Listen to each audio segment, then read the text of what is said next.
اهدنا صراطك المستقيم رب اشرح لي صدري ويسر لي أمري واحلل عقدة من لساني يفقه قولي آمين. أما بعد السلام عليكم ورحمة الله وبركاته.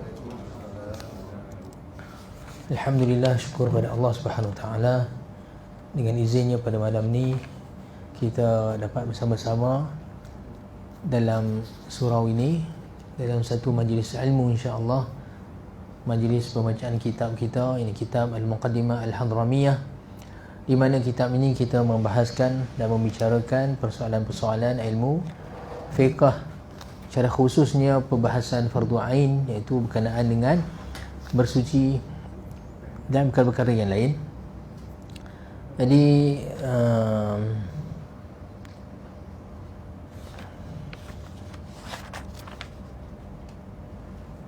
baik, jadi kita sambung insya-Allah perbahasan kita.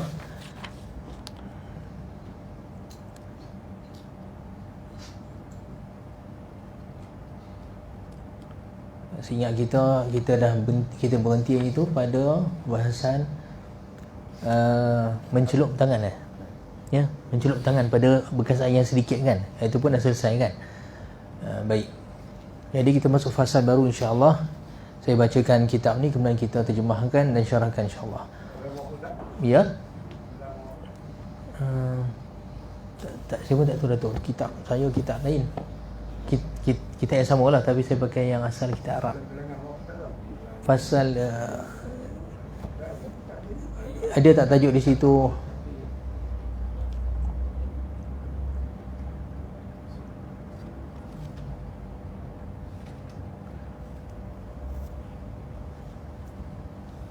Selepas bab musta'mal, selepas bab musta'mal, fasal tentang air musta'mal.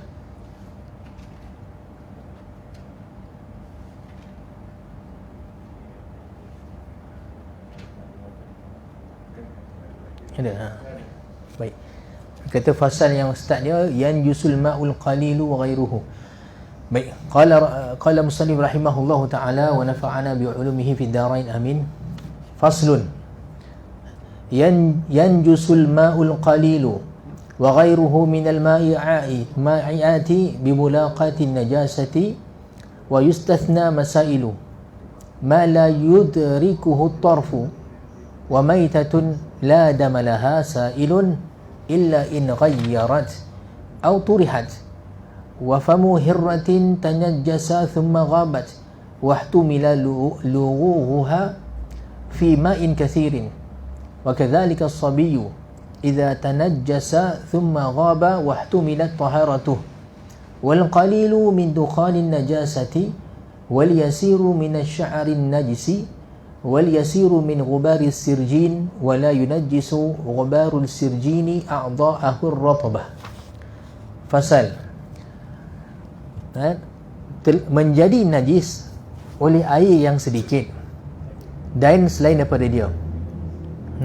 Menjadi najis air yang sedikit dan selain daripadanya daripada cecair dengan semata-mata terkena pada dia najis. Sekarang ni nak bahaskan tentang kita dah bincang sebelum ni tentang air musta'mal, air yang telah digunakan untuk basuhan fardu pada pengajian lepas. Dalam fasal ni sekarang ni, sekiranya air terkena pada dia najis, ya, najis ni ada asal najis, setiap benda yang kotor, asal dalam bahasa Arab benda yang kotor panggil najis.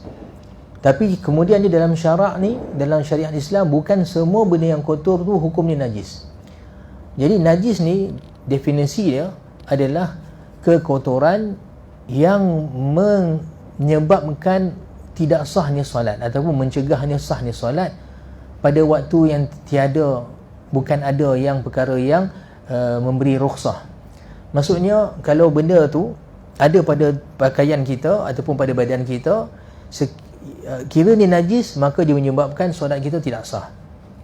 Tapi dikata pada waktu yang tiada rukhsah, maksud dia ada waktu yang solat kita boleh jadi sah dengan wujud najis. Bila mana? Bila contohnya diterima solat tersebut bila masa tak ada air langsung nak basuh dan kita tak ada pakaian, melainkan pakaian itu saja. Yang ni kita kecualikan permasalahan ni sebab ketika tu ayak tak ada nak basuh. Jadi kita memang ada satu pakaian tu saja hak nak tutup aurat untuk solat, dan pakaian tu najis, tak boleh nak basuh. Yang ini cerita lain, sebab kat sini ada apa? Ada sesuatu rukhsah.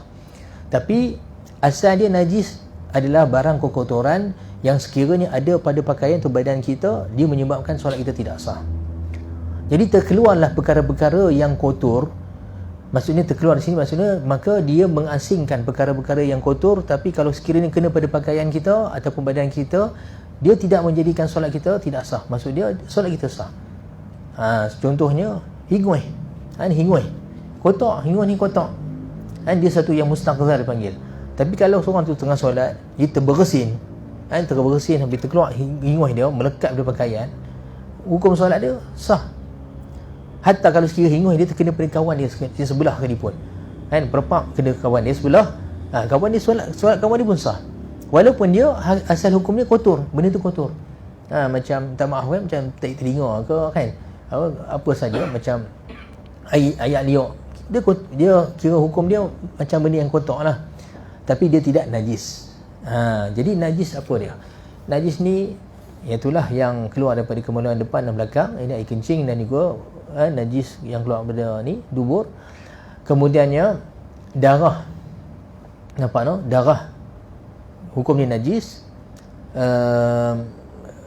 Muntah hukum dia najis, walaupun sekiranya dia keluar dengan belum lagi berubah muntah tersebut. Contohnya tercekik satu makanan, contohnya kan dia tercekik katalah seketui ayam goreng elok crispy lagi masuk, lepas tu dia terkeluar balik muntah, dia telan seketui keluar macam tu juga, masih rangup lagi contohnya, ini tetap hukum dia muntah, hukum dia najis.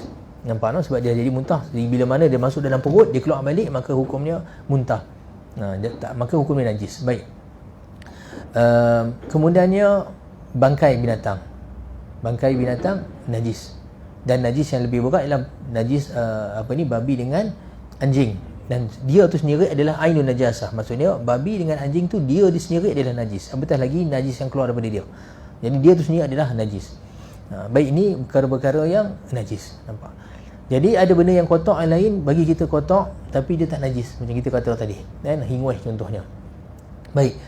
Jadi sekiranya najis ini terkena pada air, jadi dia ada menjadi beberapa hukum. Sekarang dia kata apa? Sekiranya air yang sedikit menjadi najis. Air yang sedikit ni kita bincang dulu bahawa dalam kitab fiqh, bila kita sebut air yang sedikit, maksudnya air yang kurang 2 kolah. Dan keadaan 2 kolah tu kita dah ceritakan. Contohnya apa ni, antaranya nak tahu air kurang dari 2 kolah, sekiranya kita ada bekas yang 4 segi tepat berbentuk cube, perlukan dia punya panjang, lebar dan dalam dia 1 hasta suku, bersamaan dengan 70 berapa, 70. Itu saya buat kira-kira sebab 1 hasta ni 62 cm. Jadi 62 bahagi 4 sama dengan 15.5 tambah 62. Jadi 77.5 cm padu. Ini kalau sekiranya air boleh nampak 77.5 cm panjang, lebar, dalam, satu bekas 4 segi. Jadi kira dipanggil sepadu kan. Maksud apa? 77.5 cm padu, maka ayak tu dia panggil 2 kolah. Lebih lagi bagus lah. Jadi kalau sekiranya bekas bentuk silinder seperti tong drum, maka kita perlukan bekas yang diameter dia, maksudnya bulatan atas tu yang line lalu tengah-tengah sekali, diameter dia 62 cm, iaitu 1 hasta, dan dalam dia 124, iaitu 2 hasta, 124 cm. Bayangkan tuan-tuan, kan bekas tong drum kan bulat kan. Baik, kita ukur daripada sini ke sini yang melalui titik tengah dia, diameter dia. Jadi perlukan 62 cm dan dalam dia 124 cm. Jadi ni kalau ada ayak bekas tong besar ni, ayak tu penuh, itu air 2 kolah. Tong drum kena penuh lah. Tong drum tu kena penuh lah. Kalau dia kurang, maka kurang 2 kolah lah. Ni kalau tong drum tadi dengan saiz tersebut, dan saiz tersebut. Kalau tong drum tu lebih besar daripada tu, lagi okey lah maksud dia. Air di takung lah, bukan air yang pipe tu kan. Kalau air pipe kita kena tengok tangki dia. Kalau tengok tangki dia cukup 2 kolah, maka air tu kira air 2 kolah. Tapi kalau sekiranya ayat tangki tadi tu dah tinggal sikit dah, yang mana kalau sekiranya kita ukur balik kurang daripada bekas yang kita sebutkan tadi kan. Kalau kira kurang, maka air tu kurang 2 kolah. Bila air tu kurang 2 kolah, sekiranya ada dalam tu najis walaupun sedikit, maka ayat tadi semua air yang mutanajis. Boleh faham kan? Sekarang ni kita nak kena pastikan air 2 kolah ni dia mesti isi padu dia lebih daripada bekas yang kita buatkan tadi. Biasanya tangki lebih daripada tu. Biasanya tangki lebih. Jadi tangki ni pula sistem dia kan ada pelampung, jadi sentiasa kalau air tu kurang dia akan sentiasa penuhkan. Tapi katalah dalam satu waktu yang air tak ada, kita guna air tangki dan kita tahu dah sekarang air tangki ni dah kurang. Sekiranya air atas tu kita tahu tangki kita je dah tak cuci lama, tai cicak tu ada apa semua, maka dia air kurang daripada 2 kolah. Kita buka pipe sekalipun, air yang keluar tu kira air yang sedikit. Jadi air tadi dah jadi air mutanajis. Nampak no? Melainkan kita yakin tangki kita bersih, sebab kita memang jenis bersihkan setiap minggu contohnya, dan kita tutup rapat, tak ada benda masuk contohnya lah kan. Jadi kalau sekiranya air tu bersih, keluar dia pipe walaupun sedikit, tak apa, air tu bersih. Cuma sekarang ni kadar air 2 kolah tadi kalau kurang daripada 2 kolah, seperti mana disebutkan sini, kalau sekiranya terkena semata-mata pada dia najis, maka air ni tadi dipanggil air mutanajis. Maksudnya air yang bernajis. Bila air bernajis, bukan setakat tak boleh digunakan untuk bersuci, untuk berwuduk, tak boleh digunakan untuk menghilangkan najis pula, walaupun kita nampak warna dia okey. Contohnya tuan-tuan, kita ambil air, katalah dalam satu baldi. Air baldi ni kira banyak lah pada pandangan kita ni, kita tengok kira banyak lah kan. Masuk seketul tai cicak seketul kecil je. Kalau kita tengok tai cicak tu pun tak merosakkan pun sifat air tu kan. Tak menjadikan air tadi bau busuk, tak menjadikan air tadi warna berubah, dan tidak ada rasa pada air tu pun berubah. Kita ambil macam satu sudu, kita ambil buang tai cicak tu, rasa macam selesai dah. Tapi hukum pada air tersebut dalam masalah hukum fiqah ni, dia menjadi air mutanajis. Sebab apa? Sebab air dalam satu baldi tak cukup 2 kolah. Dan air tadi tak boleh dah digunakan untuk bersuci. Malah kalau terkena pada pakaian kita ni dikira sebagai terkena air mutanajis. Boleh kena wajib basuh pula. Dan basuh pula air tadi tu bagi sampai hilang, dan lalukan pada dia air yang mutlak, air bersih. InsyaAllah boleh faham kan? Jadi kita sekarang ni kena alert lah. Contoh tangki kita cukup 2 kolah ke tak 2 kolah, biasa. Air yang kita macam biasa lah. Itu kita tak boleh dah. Depends pada tangki. Air pipe tu kan, yang keluar daripada pipe tu, kita kena tengok pada tangki dia lah. Biasanya tangki tu memang banyak lah air dia kan. Air dia biasa dia banyak lah. Air dia datang je. Biasa dia memang sentiasa penuhkan. Tapi seperti mana kita sebutkan tadi, dalam satu-satu kes, bila air tak ada, air tangki memang duk ada. Tapi bila kita duk guna, dia makin turun, makin sedikit. Jadi masa tu kita kena alert lah. Kita kena berhati-hati, sebab boleh jadi air ketika tu dah jadi kurang 2 kolah. Kalau kita yakin air tadi bersih, pertama kena faham satu benda tuan-tuan, tak perlu nak periksa tangki. Ada tai cicak ke tak cicak, tak perlu nak periksa benda ni. Sebab ayat hukum asal bersih. Selagi tak nampak dengan mata kasar kita ada najis pada dia, hukum dia bersih. Nampak no? Tapi kalau kita dah nampak terkena pada najis, khalas, dia jadi air mutanajis. Nampak no? Dia jadi air mutanajis sekiranya kurang 2 kolah. Tapi sekiranya dia memang banyak 2 kolah tuan-tuan, macam kolah masjid kadang-kadang kita tengok kan, besar kolah macam masjid Ridwaniyah kan. Tapi kita tengok dalam tu dia tai cicak pun ada kan, banyak. Ni kira air tu bersih. Sebab apa? Sebab lebih 2 kolah. Ayat lebih 2 kolah terkena daripada najis, banyak macam mana pun hukumnya bersih selagi mana dia punya 3 sifat tu tak berubah. Sifat apa? Sifat rasa dia, bau dia, warna dia. Yang ni dia punya apa dia panggil, itu nak skill dia, ataupun dia punya nak hukum tahu air tersebut bersih atau tidak. Kalau sekiranya lebih 2 kolah, dia hanya menjadi najis sekiranya berubah walaupun salah satu pada sifat ni. Walaupun air tadi jernih tapi dah ada bau, maka air tu mutanajis. Kalau dia warna jernih, bau tak ada tapi ada rasa, kita duduk kumur-kumur ada rasa macam apa ni, rasa tak sedap ni, rupanya kita cek balik ada bangkai binatang contohnya kan. Dia tak mengubah sifat dengan bau contohnya, tapi dia ubahkan rasa. Jadi tetap hukum air tadi mutanajis. Kalau ada 3 sifat lagilah kuat. Maksud bau pun dah busuk, warna pun dah jadi keruh, ada rasa pula. Jadi yang ni lagilah nak menguatkan dia. Tapi cukup dengan salah satu sifat dia berubah, maka dia jadi air muntah najis. Yang ni hukum pada air yang banyak. Cuma dalam bab ni, dalam fasal ni nak cerita, kalau air tu sedikit, kurang boleh 2 kolah, macam satu baldi tadi. Ataupun dalam bekas yang kita kata tadi, bekas 77.5 cm persegi tadi, ataupun bentuk cube, sepadu dia, tapi air dah kurang benda tu. Walaupun kurang ni, kurang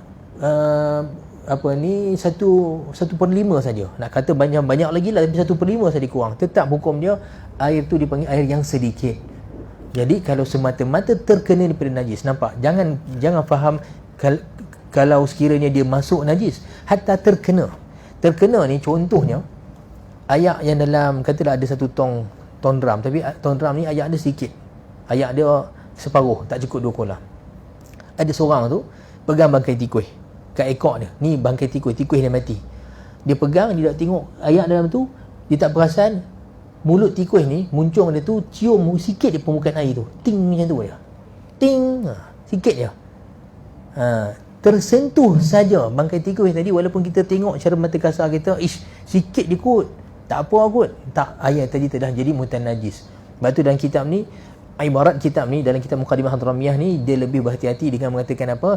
Bimulaqatin najasah, dengan tersentuh semata-mata pada dia najis. Walaupun tak jatuh ni lagilah ketui jatuh, dia jagi jelas. Hak ni tersentuh sikit pada dia najis, maka air tadi telah menjadi mutan najis. Tapi ingat, permasalahan ni diaplikan kepada air yang sedikit. Air banyak tuan-tuan, buaya mati dalam sungai Perak tu tak ada masalah. Sebab selagi mana tak berubah, tak bau busuk apa semua. Tapi kalau kita memang kawasan yang memang kata ada bangkai banyak, lembu jatuh mati, kawasan tu dekat ayak tu bau busuk, kawasan tu mutan najis. Tapi kita pergi jauh sikit, tak ada bau dia, kawasan tu bersih. Sebab ni air lebih diolah, air mutabahir banyak. Tapi kalau sekiranya ayak yang sedikit kita cerita sekarang ni, walaupun tak berubah sifat dia, walaupun nampak jernih elok lagi, tapi sebab dah terkena pada najis, kita nampak depan mata, maka hukum dia mutan najis. Tapi orang yang tak tahu tak apa tuan-tuan. Orang tak tahu. Kawan tadi Allah terkena pula bangkai tikus, dia pun pergi dulu buang, nak buang tikus itu, ada seorang kawan mai ambil semayang. Air tadi mutan najis, dia tak tahu. Kita balik-balik, loh, dia ambil semayang ayak ni, kena najis tadi. Tak apa, buat senyap je. Wuduk dia sah. Wuduk kawan tadi sah. Tak perlu pernah kena habakkan dia. Tak, sebenarnya ayak tadi kena najis. Tak perlu nak habak pun. Berapi. Tak salah. Tak ada masalah. Sebab dia tak tahu. Sebab dia tak tahu. Asal hukum bersih. Dia tak dapat, sebab najis tu dia tak dapat capai dengan panca indera dia. Sebab tak nampak apa-apa pun. Tapi kawan tu hak tahu. Dia tahu air tu mutan najis. Nampak no? Guru kami dulu, Syekh Muhammad Abdullah Ali Muhyiddin, dia orang Yaman, orang Zabit. Dia nak cerita pada kami dulu tentang dia belajar dengan ramai yang ulama. Ada guru-guru dia daripada Syria, ada guru daripada Mesir, daripada Saudi, daripada Afghanistan ada, daripada Bangladesh pun ada. Mufti bekas mufti Bangladesh, Syekh Abdul Rahman apa nama dia. Dia khatam kitab banyak dengan Syekh tu. Guru kami ni subhanallah. Dia belajar, dia kahwin pun lewat umur 30 lebih baru kahwin, sebab jenis minat mengaji.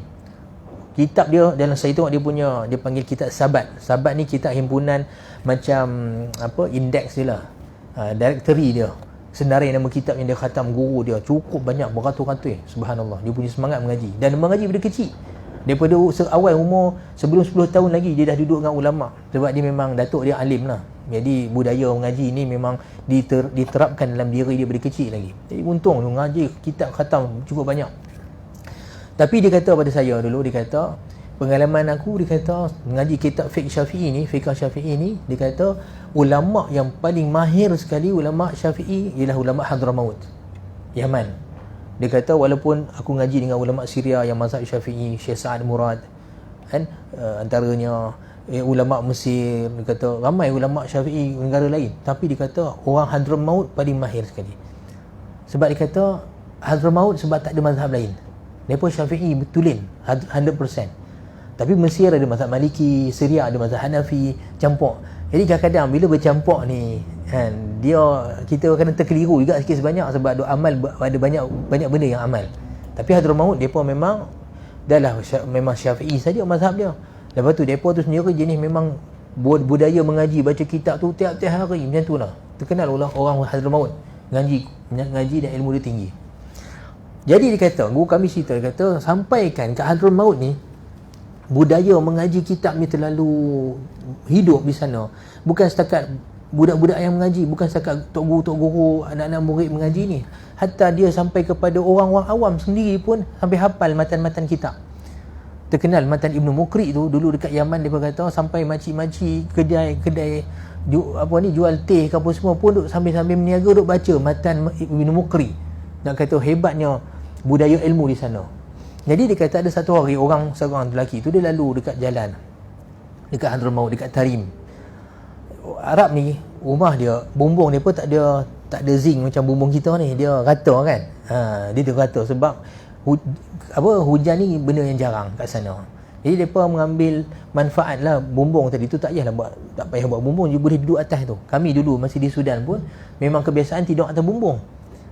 Syok tidur atas bumbung ni, nampak bintang. Lepas tu padang pasir kan, padang pasir pula memang malam-malam awan tak ada, awan ni jarang nak ada kat langit, jadi nampak bintang cantik. Jadi antara budaya dia, mereka ni hatta basuh baju kadang atas bumbung. Orang perempuan basuh baju atas bumbung. Bawa ayak, ambil ayak buh dalam besin, basuh baju. Kadang-kadang mereka nak mudah corak ayak daripada atas. Corak ayak daripada atas. Satu hari tu ada seorang lelaki ni lalu dekat jalan Hadramaut ni, dekat Tarim. Tiba-tiba tengah jalan lah kena ayak jatuh kat baju dia. Dia pun islah kata, ayak apa ni? Dia pun pandang atas, dia kata, "Woi tuan rumah," dia kata, "ni ayak ni najis ke bersih?" Dia kata. Ayak ni najis ke bersih? Tengok-tengok keluar seorang makcik tua, dia kata yang menajiskan baju kamu adalah soalan kamu. Faham tak tuan-tuan? Dia kata anli najasaka soaluka. Yang najiskan kamu sebenarnya soalan kamu. Nak kata terrornya fiqah perempuan ni. Orang biasa. Tapi soalan sebenarnya kalau hang tak tanya, tak ada masalah. Sekarang ni hang dah tanya, sebenarnya telah menjadikan najis soalan kamu. Jadi kamu hang tanya, nak kena habaq lah. Memang najis lah. Sorry lah. Nampak? Asal kalau benda tu macam kita duduk lalu bawah bumbung rumah kan, hujan, terkena ayak. Tak payahlah tuan-tuan naik tangga pergi tengok ada tai burung ke atas apa kan, nak cek. Tak payah cek. Hukum asal bersih. Bila kita cek tengok-tengok tu dia, tikus pun ada mati, biawak pun ada atas bumbung contohnya, memang kotor lah hukum dia. Jadi asal benda, hukum dia bersih. Sampailah kita nampak ataupun ada tanda-tanda pada dia yang jelas macam warna, bau ataupun rasa, barulah dia jadi hukum najis. Boleh faham no? Jadi macam kes tadi tu, kawan tu ambil semayang, dia tak tahu ayat tu najis, kita tak payah habaq dia. Tak apa. Boleh, tak ada masalah. Tak payah habaq. Sayyidina Umar dalam satu riwayat hadis. Tak ada dosa. Sebab hukum pada dia bersih. Sayyidina Umar radhiyallahu anhu, nampak no? Sayyidina Umar radhiyallahu anhu satu hari solat, tapi ini dalam permasalahan yang lain lah. Satu hari Sayyidina Umar tapi dalam masalah tadi ingat kan, kalau dia tak ambil sembahyang lagi, kita habaq dia. Tapi kes macam tadi, dia dah ambil, dia dah solat, maka kita tak perlu nak habaq dia, supaya dia tak perlu qada balik solat dia. Solat dia daripada hak dia sah. Tapi dia nak ambil sembahyang, tak payah tuan-tuan kata, tak biar abang pergi kat dia. Tak, kita habaq lah masa tu. Kan, baru nak ambil sembahyang, kita habaq kat dia, ayat ni minta najis. Nampak no? Tapi kita main-main balik tadi, yang saya kata tadi, dia dah ambil sembahyang siap dah solat contohnya. Tak perlu nak habaq. Sayyidina Umar radhiyallahu anhu satu hari solat, jadi imam zaman pemerintahan beliau. Habis solat, dia teringat rupanya dia tak mandi wajib. Dia berjunub, dia tak mandi wajib. Jadi dia pergi mandi wajib dan dia qada solat dia tak perintah pun makmum-makmum tadi tu qada solat. Kalau ikutkan asal hukum dia, nampak solat dia tak sah, solat makmum tak sah kalau ikutkan. Tapi dalam masalah ni makmum tak tahu. Masalah apa imam, jadi tak perlu pun nak suruh pada makmum qada balik solat. Nampak? Sebab pada hak makmum, dia sekarang ni dia sangka solat dia sah di sisi dia. Jangan duk habaq lah. Dah habaq pula kan. Kata minta maaf lah, saya tak mandi wajib tadi sebenarnya. Pergi habaq pula. Mereka pun cakap galak betul itu orang dah. Nampak no? Baik, kalau kita imam lah, tak boleh habaq tanya no. Baik. Okey, kita faham insya-Allah permasalahan ayat yang sedikit. Kita ingat ayat sedikit ni, kalau sekiranya kena pada dia najis, walaupun tak berubah sifat, hukum dia mutanajis. Ayat yang banyak tidak. Ayat yang banyak dia tak di-applykan hukum yang sama. Sebab ayat yang banyak jatuh daripada najis banyak mana sekalipun, dia tidak menjadi mutanajis selagi tidak berubah salah satu daripada 3 sifat. Nampak? Baik, insya-Allah settle. Tapi ada satu lagi dikata sini, wa ghairuhu minal ma'i'at. Begitu juga hukum yang masuk najis pada air sedikit ni juga sama seperti dikata sekiranya berlaku pada cecair. Nampak? Cecair ni dia bukan air. Cecair sama ada asal dia air, tapi dia telah larut pada dia sesuatu yang bersih, yang kita mengambil manfaat daripada dia. Air gula, air sirap, air kordial ke, teh tarik ke, teh boba ke, apalah sekalipun jenis minuman ke, ataupun kita guna air tersebut untuk tujuan tertentu. Contohnya kita boh berwarna untuk dye baju.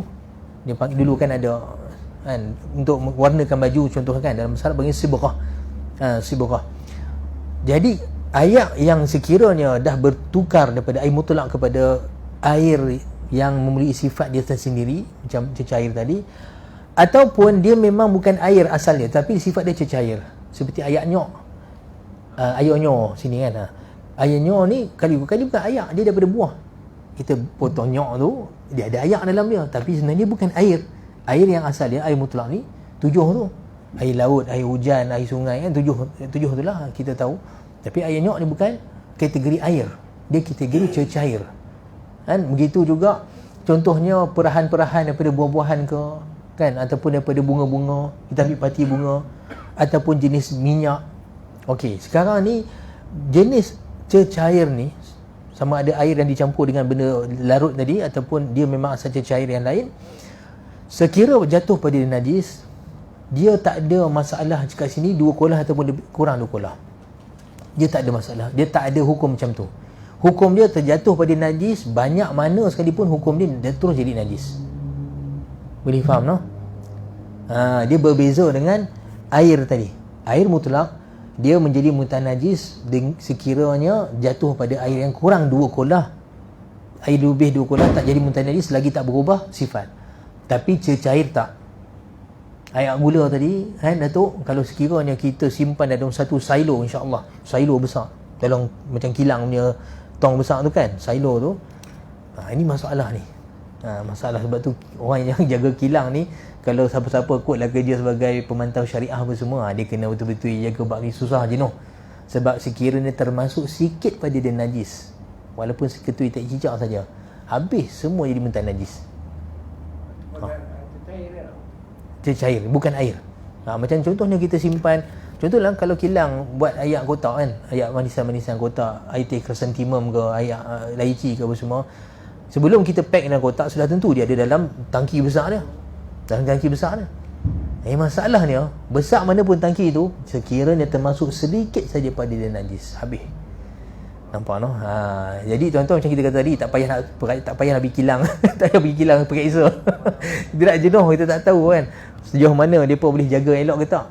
Tapi kalau dah masuk dalam kotak tu, kita tengok elok saja, asal hukum dia bersih kan. Sebab kalau tahu jenuh. Kalau tahu jenuh tuan-tuan. Sebab dia terus jadi mutanajis dengan semata-mata masuk pada dia najis. Nampak no? Nanti ada permasalahan yang keterkecualian.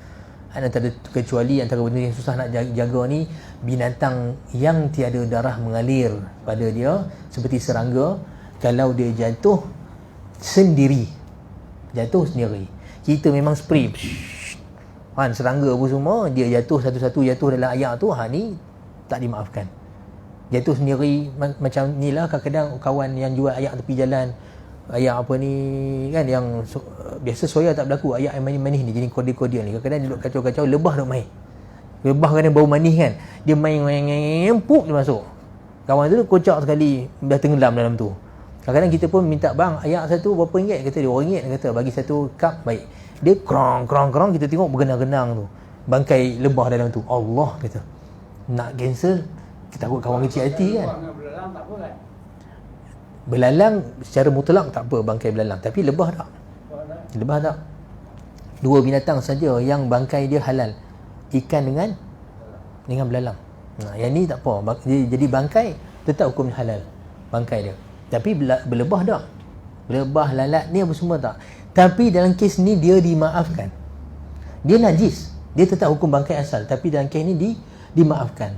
Sebab kaedah syariah ni, bila satu benda tu secara umum dia, kebiasaan dia berlaku dan dia menyebabkan susah, dia panggil masyaqqah, kesusahan, maka dia mengambil jalan mudah. Al-masyaqqatu tajlibu taisir, ni kaedah fiqh. Benda yang susah, yang adat dia susah, maka dia berpindah kepada memudahkan. Jadi kebiasaannya ayat manis ni lebah dok mai. Jadi kawan tu nak jaga pun macam mana? Jadi ada dua syarat. Sekiranya dia masuk sendiri, bukan kita yang tampak dengan pakai raket tu, betul dia jatuh dalam ayat kita, ni tak dimaafkan. Sebab tu kita sendiri yang smash tu. Kan, kita smash dia masuk dalam ayat, ni kita punya perbuatan. Ni tak dimaafkan. Maka air tadi jadi mutanajis. Tapi macam biasalah kan, dia main datang nak hingat-hingat, kita nak halau-halau pun payah. Lain kali perut dia termasuk. Yang ni dimaafkan. Itu syarat pertama. Syarat kedua nanti dia akan beritahu kat sini. Sebenarnya saya dah terskip dah matan dia. Dan syarat kedua, sekiranya dia tidak mengubah sifat air. Jadi kalau yang syarat kedua ni, masalah mengubah sifat air ni tuan-tuan, ada sejenis serangga yang kebiasaannya memang akan mengubah sifat air. Yang ni memang biasa tak dimaafkan. Contohnya apa? Lipas. Lipas biasa ni kalau masuk dalam ayak tuan-tuan, rasa-rasanya bau. Nampak no? Memang baunya. Sebab tu lipas ni tak adalah konsep kita kata dia binatang yang tak ada darah mengalir. Betul, dia tak ada darah yang mengalir, tapi ingat satu lagi syarat ulama sebut yang kadang orang tak perasan, dia tidak mengubah sifat air. Tapi lipas bau dia. Yang kata lipas ada sejenis semut hak kecil tu. Hak semut busuk tu. Hak tu pun sama juga. Jadi kalau kita kena pula, kadang-kadang kita yang kata alah ni semut, dia binatang yang tak ada darah mengalir. Tapi kadang-kadang kita yang cedok dia sekali dengan gula masuk buat teh. Ini sebenarnya masalah juga. Bukan dia masuk sendiri. Ya? Mana boleh? Mana boleh? Sekarang ni masalah dia bangkai. Betul ke tak lembah tu? Apa? Lalat. Masuk dulu benam dia. Betul. Itu betul daripada hadis Nabi SAW. Tapi dia masuk sendiri seperti mana kita sebutkan tadi. Dia masuk sendiri. Nampak no?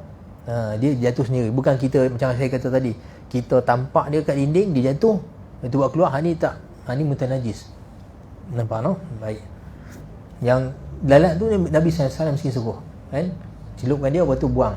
Nabi kata pada sayap sebelah dia racun, sebelah dia penawar dia. Nampak? Baik. Jadi nak katakan tuan-tuan, ingat kan, permasalahan cecair yang dia bukan air, ada beza. Cecair dia tak ada had 2 kolah ataupun lebih 2 kolah. Kurang 2 kolah, lebih 2 kolah, tak ada istilah ni. Cecair hukum dia sama. Sikit ke banyak je, termasuk pada dia najis, setitik darah saja contohnya, termasuk dalam satu silo yang besar. Habis ayak tu semua mutanajis. Sebab itulah saya kata tadi kan, benda-benda macam ni, kalau orang yang amanah ada buat kilang ke, simpan, produce benda-benda macam ni, ataupun buat produk cecair apa semua macam ni, dia kena jaga sungguh lah. Kalau nak kena bertakwa betul-betul. Lepas tu orang yang jadi apa ni, syariah advisor apa semua ni, tanggungjawab dia besar tuan-tuan. Tu lagi lah. Tapi tak, yelah, tikus itu selagi mana tak masuk dalam dia, atau najis-najis tak masuk tu okey lah kan. Tapi walaupun dia kotak, dia masalahnya kalau masuk. Sebab tu tuan-tuan, ada satu riwayat kisah seorang tabi'in. Tabi'in ni maksud dia anak murid sahabat. Nama ni Al-Imam Muhammad bin Sirin radhiyallahu anhu, anak murid pada Anas bin Malik dan beberapa sahabat lain. Saya habiskan cerita ni. Baik. Kisah dia tuan-tuan, dia Muhammad bin Sirin ni, dia di samping dia seorang yang alim mengajar, dia berniaga juga. Jadi satu hari dia ambil daripada supplier minyak. Dia berniaga minyak. Dia ambil minyak dengan kuantiti yang banyak, dengan cara hutang. Maksud dia ambil dulu, dia kata nanti kemudian aku bayar. Maksud dia jual dulu apa semua, ada untung nanti dia bayar. Jadi supplier hantarlah pada dia minyak bentuk tin-tin tu, macam zaman dulu kan, tin-tin satu-satu. Dia pun bila sampai barang tersebut, dia pun buka tin. Buka satu tin, tengok-tengok ada bangkai tikus dalam. Ada bangkai tikus. Apa dia buat? Dia buka semua tin-tin yang lain-lain ni, dia corah. Dia buang, dia corah. Lepas tu dia ambil dia kadang hutang, dia tak mampu bayar. Nampak, tak mampu bayar. Jadi ada orang datang kat dia, kata kat dia, dia kata buat apalah pergi corah, dia kata. Dia kata buat apa corah, dia kata pertamanya tak payahlah, kita hantarlah balik kepada supplier. Kan dia kata hantarlah balik supplier. Sebelum tu dia tanya, awak dia kata pergi curah semua tin. Curah hak yang ada bangkai tikus je dah. Dia kata kan, yang tin-tin lain yang hang tak ada bangkai tikus ni pun curah apa-apa. Sebab dia kata apa? Sebab aku tahu daripada supplier ni sebenarnya ada bekas yang satu. Maksud dia sebelum dia asingkan dalam tin-tin, dia sebenarnya ada satu tangki yang besar. Nampak no? Jadi bangkai tikus ni memang dah ada dalam tangki tu. Sebenarnya walaupun kita jumpa dalam tin ni, tapi sebenarnya semua ni dah mentah najis. Ni nampak tu hukum dia. Jadi kawan tu pun kata, ya okey tak apalah. Kalau tu pergi hantar balik kat supplier. Tak payahlah pergi buang kan, kata hantar balik supplier. Dia kata supplier tak bertakwa. Aku tahu orang tu orang yang tak bertakwa. Besok dia akan jual ke orang lain. Jadi sedangkan Islam Nabi kata apa? Ad-dinu nasihah. Agama ni nasihat. Maksud dia kita pastikan benda tu bukan setakat tak kena pada kita, pada saudara kita Islam semua. Jadi kalau kita hantar balik ke dia, maksudnya kita aniaya orang lain. Kita akan aniaya orang lain akan dia akan jual pada orang lain pula. Jadi nampak. Jadi dia sanggup tanggung risiko dan juga bebanan tersebut. Akhirnya supplier tadi mintakan dia duit, dia tak mau bayar. Report pada pihak atasan, dia kena tangkap, masuk penjara. Masuk penjara di atas kebenaran, tuan-tuan. Muhammad bin Sirin. Kemudiannya masa Anas bin Malik tengah sakit dan meninggal, dia wasiat. Dia kata kalau aku meninggal, Anas bin Malik sahabat Nabi kan, tuan-tuan tahu kan, yang khidmat Nabi 10 tahun. Jadi Anas bin Malik radhiyallahu anhu wasiat, dia kata kalau sekiranya aku mati, dia kata aku nak Muhammad bin Sirin yang solatkan jenazah aku. Jadi kemudian Anas bin Malik meninggal, beritahu pada pemerintah masa tu, dia kata ni wasiat Anas bin Malik. Dia minta Muhammad bin Sirin yang solatkan jenazahnya. Kemudian dikeluarkan daripada penjara untuk solat jenazah Anas bin Malik radhiyallahu anhu. Nampak? Cuma dalam kita ni kita nak faham, nak ambil kisah itulah bahawa nampak minyak ni tadi walaupun dalam bekas yang besar, tapi ada pada dia najis, dia merosakkan semua minyak. Nampak no? Yang ni muktamad dalam mazhab Syafi'i kita juga. Baik. Jadi ada soalan ke? Tidak, kita berhenti sini dulu kot no? Kan? Baik. Rumah kita sekarang semua tangki kat mandi kecil je. Bukan tangki yang kolam tu. Kolam. Kolam tu. Mandi. Ya. Kita besar lah. Tapi kita ni kadang-kadang tak ada masa air. Tak ada air, kita gunakan air yang ada tu je. Makin dah makin kurang, ni tak cukup berapa lah. Jadi kita nak mengangkat hada besar. Jadi masa itu, masa kita nak mencelup yang berkenaan dengan celup tangan tu, masa itulah kamu kena menggunakan niat. Ya, betul. Betul. Ataupun memang kadang-kadang setengah kolah rumah tu dia kecil, dia tak besar sangat. Dia bentuk suku dia kan tu kan. Jadi kolah yang kecil macam ni, kalau sekiranya kita nak mandi hada besar kan, masuk kita cedok tu macam permasalahan sebelum ni, kita niat cedok. Jangan kita niat mandi dan kadang kita tahu kalau kita masuk tangan kita ni sebenarnya kawasan junub, tangan kita akan terangkat, tapi kita angkat balik tangan, habis ayat tadi ni semua akan jadi mustakmal. Tapi dibenarkan, sebab tu para ulama kata kalau sekira kita niat cedok walaupun tangan kita masuk, tapi kita niat cedok, dia tak jadi apa? Mustakmal. Nampak? Ada pun satu lagi permasalahan yang kadang-kadang saya ditanya juga dalam beberapa majlis, orang yang mandi junub, air dia percik masuk dalam kolah. Apa hukum air tersebut? Ringkasnya tuan-tuan, air mustakmal ni sama seperti air yang berubah sifat. Macam air oren, air jus, air berubah sifat. Maksudnya warna dia, color dia, rasa dia dengan bau dia dah berubah. Jadi tuan-tuan bayangkan, tuan-tuan kalau mandi air oren. Bukan suruh mandi air oren, bayangkan air sembahyang kita, air mandi kita tu air jus oren. Dan percik masuk dalam air tadi, dalam rasa-rasa percikan tadi mengubah sifat air ke tak? Kalau tak, maka air tadi tak jadi mustakmal. Nampak no? Tapi kalau kita memang mandi celup tu, air tu terus je masuk banyak, macam seolah air oren tadi tu banyak masuk, maka dia berubah ayat tersebut, maka dia jadi mustakmal. Nampak no? Jadi kita kiaskan sendiri banyak mana yang percik masuk. Nampak no? Biasa ni tak banyak mana pun kan. Kalau setakat masuk sikit-sikit tu, macam ayat teh, ayat apa masuk sikit, dia larut macam tu saja, maka dia tak berubah, maka dikira sebagai ayat tadi tersebut tak jadi mustakmal. Sebenarnya air kata tak cukup tu kalau kita air tak ada kita susah penuh dia kan. Tak ada masalah. Nak ambil cedok boleh, tak ada masalah. Hatta boleh kita ambil sembahyang dalam keadaan kita cedok pakai tangan kita sendiri. Dan malah sunnah sebenarnya, asal dia Rasulullah SAW, para sahabat dan salafus salih ambil sembahyang dalam bekas yang kecil. Dan ni ambil sembahyang kan, celup basuh muka tapi basuh muka tu di luar bekas tersebut, di luar bekas tersebut. Kemudian ambil dengan tangan macam ni. Nampak tak? Ini yang sunnah sebenarnya. Sunnah. Sebenarnya Nabi SAW berwuduk dalam satu riwayat tak lebih daripada satu cupak air saja. Wuduk Nabi SAW, Nabi mandi junub satu gantang air. Satu gantang 4 kali cupak. Cupak tak besar mana tuan-tuan. Tapi kita meratakan. Tapi ingat rata tadi tu, air tadi tu mesti kadar dia boleh menitis. Maksudnya kalau kita basahkan tisu macam ni, dia lembab, kita sapu-sapu, ni tak sah. Sebab dia bukan air yang boleh menitis. Nampak tak? Tapi kalau kita ambil air tu, kita sapu kadar dia tu banyak boleh menitis tadi tu, selagi mana kita tarik dia basah, maka sah wuduk kita. Ya, jangan putus, jangan terangkat.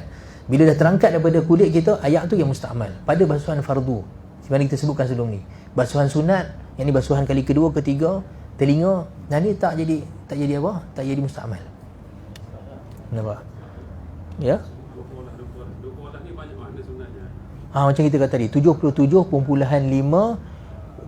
sentimeter persegi ataupun sepadu.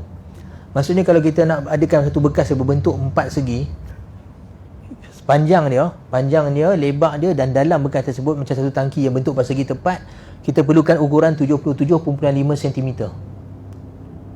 Nampak no?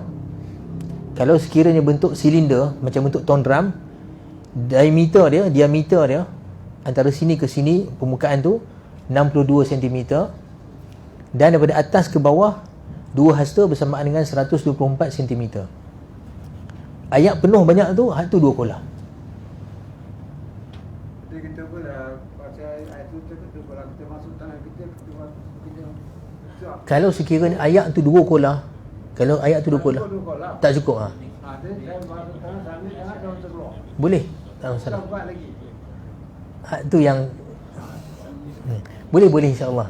Tapi ya betul, tapi tak ada masalah insya-Allah. Tapi sebenarnya tu yang ulama kata dalam kitab ni sebenarnya ada masalah sebelum ni. Datuk tak ada hari tu. Betul. Datuk tak mai. Dia ada niat, dia panggil niat celup tangan. Niat mencelup tangan. Tapi lah sekali Imam Izzuddin Abdul Salam mengatakan kalau sekiranya seorang tu berwuduk, dia tak temai dalam kepala dia langsung nak niat celup apa semua, dia cara mutlak saja. Hal ni insya-Allah pun tak batal. Selagi mana kita tahu masalah ni, kalau kita basuh muka, selepas basuh muka, lepas tu ni basuh tangan kan, kita tahu kalau kita celup tangan ni, ayak ni akan jadi musta'mal. Kita saja buat, tu jadi musta'mal. Nampak no? Niat cedok. Niat cedok angkat. Kita masukkan tangan tu dengan niat bukan nak basuh tangan, tapi nak mencedok air. Ni yang ulama kata insya-Allah dia tak jadi musta'mal. Nampak no? Baik. Sampai sini dulu kau no. Kemudian ada lagi persoalan ke? Dapat tuan tadi kiraan dia. Ada pendapat banyak, betul. Dia bagi range lah. Dalam bentuk liter tu dia ambil satu pendapat ulama, sekitar 70 liter hingga 20 liter. Saiz tu pun berbeza. Ya, saya berbeza. Saya ambil pendapat 62 sebab ni kitab saya ni cetakan Darul Minhaj. Dia ada subhanallah. Dia ada tim kajian dia. Tim kajian ni salah seorang dia Syekh Muhammad Abu Bakar Bazib, kawan pada guru saya. Depa ni ulama besar. Jadi depa dah kaji balik sebab sebenarnya tuan-tuan, zaman dulu ulama garis panduan pakai measurement yang zaman dulu. Depa panggil zira'. Zira' ni hasta. Kalau ikutkan hasta tangan manusia ni hasta, daripada hujung ni sampai ke siku ni panggil hasta. Tapi zaman dulu perkataan zira' ni dia adalah measurement yang digunakan zaman dulu. Maksud dia kalau kita pergi ke tukang kayu, kita kata nak buat mimbar 3 hasta, dia ada pembaris hasta dia. Boleh faham kan? Jadi sekarang ni macam kita lah 1 meter apa semua, tapi tu ukuran zaman dulu. Jadi sekarang ni permasalahannya nak dapatkan balik ukuran sekarang meter, sentimeter dengan zira' tu yang dia khilaf. Sebab dalam kitab berbeza menerangkannya. Antaranya masalah 2 marhalah hati dalam bab solat musafir. Nak tahu 2 marhalah ni ada banyak pendapat. Sebab ulama Yaman bila sebut dalam kitab fatwa mereka katakan daripada Tarim ke tempat sekian. Dia pun sebut nama tempatnya. Tapi ulama Baghdad sebut daripada Baghdad ke sekian. Bila ukur dapat yang berbeza. Jadi sebab tu perbezaan. Tapi saya ambil kat sini sebab depa ni tim kajian yang betul-betul mahir dalam mazhab Syafi'i. Saya tunjuk kan. Kat sini dia ada buat kiraan balik semua. Nampak? Dan mud contoh ni kata, mud ni cupak. Hatta ada khilaf di kalangan Hanafiyah dengan Syafi'iyah, jumhur ulama. Syafi'i dan jumhur ulama kata 510 gram. Tapi pada hakikat dia tuan-tuan, mud ni bukan benda boleh timbang. Ni kita nak dapatkan kadar yang dekat, sebab mud adalah sukatan. Dia ada satu bekas yang dah standardkan dia punya sukatan. Jadi kita cedok sesuatu tu, dia bagi sama standard. Tapi kalau tuan-tuan cedok beras dengan cedok apa ni, kacang parang, kita tak dapat jumlah yang sama. Sebab kacang parang besar, jadi ruang udara dia lagi banyak, tapi beras dia lebih padat. Jadi kita tak dapat jumlah yang sama dan berat yang sama. Jadi semua ni hanya ambil kadar yang lebih kurang. Nampak tak? Jadi begitu juga. Macam sekarang kan, kita nak kata berapa kilo sebenarnya satu cupak ataupun satu gantang bayar zakat fitrah. Sebenarnya tak akan dapat jumlah yang tepat, sebab hatta beras sama beras berbeza saiz. Kita tak akan dapat sukat yang sama, tapi lebih kurang. Dan ambil kadar lebih sikit dipanggil ikhtiyar. Atas dasar berjaga-jaga, kita lebihkan sikit kan.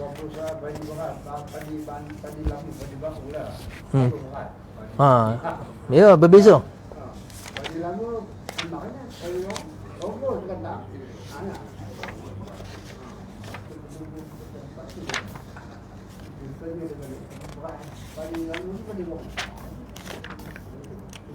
Jadi nampak ya, saya ambil kat sini zira' hasta tadi, sebab ulama' kata sebenarnya bekas dua kolah tadi satu hasta suku. Okey, sekarang satu hasta berapa? Di sini dikata di sisi Syafi'iyah dan Hanabilah 61.834. Sebab tu saya bundarkan 62 cm. Nampak tuan-tuan kan? Nampak 61.834. Tapi tuan-tuan kalau baca kitab Safinatun Najah syarah pada Ustaz Muhadi Jur, dia ambil pendapat yang lain, dia ambil 50 lebih. Ada, saya ada kitab tu juga. Sebab masing-masing ambil apa kitab yang dia rujuk. Tapi saya ambil yang ni sebab ni paling ihtiyat, paling berjaga-jaga sekali. Sebab Ustaz Muhadi Jur dia ambil yang pendek sikit. Yang ni 62. Atas ni kajian ahli ni, nampak no? Sebab tu tuan-tuan kalau search kat internet, saya tahu akan dapat jawapan yang berbeza dalam masalah ni. Takkan sama. Sebab masing-masing berdasarkan kitab yang dia rujuk. Tapi saya beritahulah saya rujuk kitab apa. Ni. Nampak no? Baik. Sampai sini dulu kot no, insya-Allah kan. Baik, sampai sini dulu. Saya mohon maaf sekiranya saya ada kasar bahasa atau salah silap yang baik kepada Allah SWT. Salah silap kekurangan daripada kekurangan saya sebagai manusia biasa. Aku qouli hadza wa astaghfirullah li wa lakum. Allahumma 'allimna ma yanfa'una wanfa'na bima 'allamtana wa zidna 'ilma warzuqna fahma waftah 'alaina futuhal 'arifin. Allahumma waffiqna li ittiba'i sunnati nabiyyika Muhammadin sallallahu alaihi wasallam zahiran wa batinan, qawlan wa fi'lan wa 'amalan, wa amnun 'alaina mahabbatahu wa ba'athna ma'ahu yawmal qiyamati wa ma'a ashabihi wa ahli baitihi wa sairus salihin ya rabbal alamin. Wa sallallahu ala sayyidina Muhammadi wa ala alihi wa sahbihi wa baraka wa sallam. Alhamdulillahirabbil alamin. Assalamualaikum warahmatullahi wabarakatuh.